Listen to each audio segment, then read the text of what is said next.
สั่งก่อนจากนวลนางอายยังได้ให้สัญญาว่าจะหักนางหักเดียวตลอดสิว่าหากผู้ใดลืมลาฟ้านั้นช่วยลงโทษให้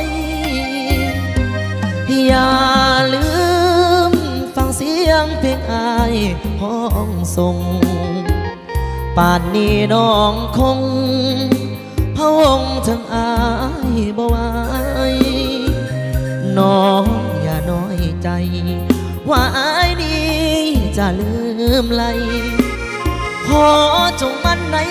ใจว่าสายหักแท้แน่นอนน้องนางจะเหมือนตัวอายบ่นอหรือมีคู่ความหอมพนอจากอายไปก่อนน้องอย่าได้ลืมสัญญาเลยนะงามงอนพี่ไม้เป็นคู่เคียงมอนห่วมบังอ่อนตลอดสิว่าอย่าลืมฟังเสียงเพลงอายเสียก่อนจะเข้านอนห้องวอนมากอมนิทานน้องจงได้นอนฝันดีเถิดนะแก้วตาขอน้องอย่าลืมลาสัญญาสองเฮาเดินนาน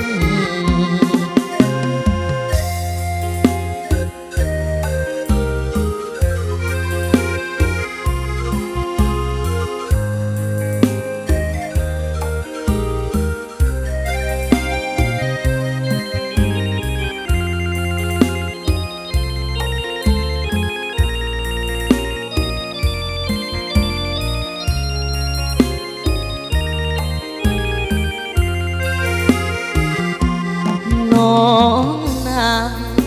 จะเหมือนตัวอายบ่นอหรือมีคู่ความหอมพนอจากอายไปก่อน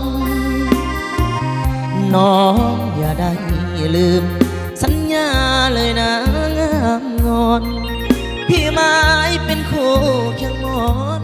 ห่วมบังอ่อนตลอดสิว่าอย่าลืมฟังเสียงเพลงอายเสียก่อนจะเข้านอนห้องวอนมากอมนิทานน้องจงได้นอนฝันดีเถิดนะแก้วตา